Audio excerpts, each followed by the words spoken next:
One quarter of 570 bird species studied globally have been affected negatively by climate change, says Birdlife International.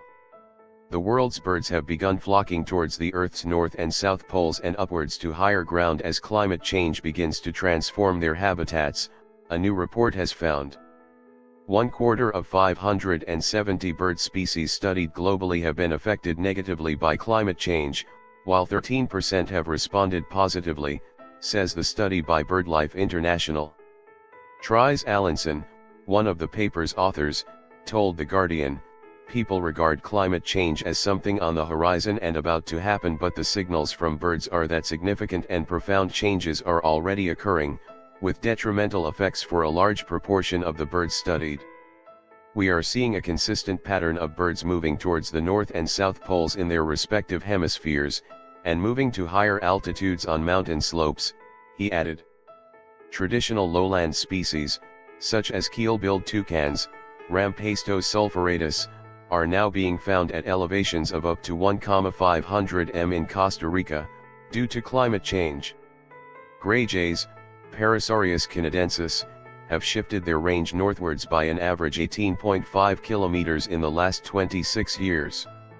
One key trend involves warm-adapted species becoming increasingly common in Europe, while cool-adapted animals experience dramatic declines.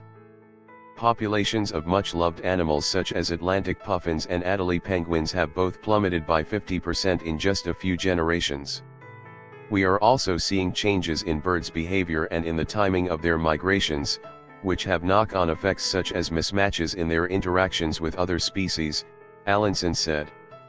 Cuckoos, for example, normally time their annual returns from Africa to make use of nests built by local birds, which then rear their young.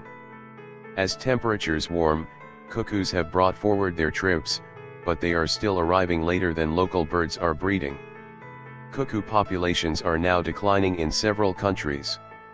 BirdLife's paper, The Messengers, predicts that most bird species will experience shrinking ranges, disrupted breeding seasons, and many are likely to shift their population distributions too slowly to cope with the onset of climate change.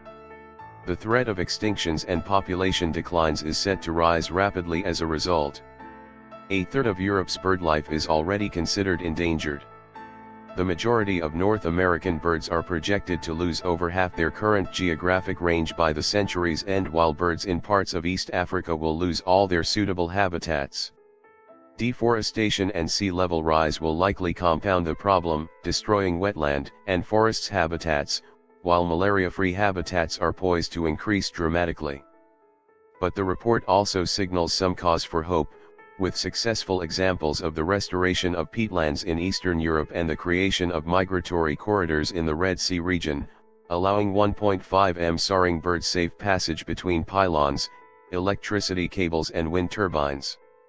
Stepping stones between fragmented environments and reforestation could also help ensure the future of the world's aviators, BirdLife says, along with environmental safeguards for bioenergy and conservation laws and planning. Nature has a vital role to play in tackling climate change, but it's often ignored, said Edward Perry, another of the report's authors. Nature-based solutions not only offer an effective and accessible response to climate change, they also deliver a series of benefits to people and biodiversity.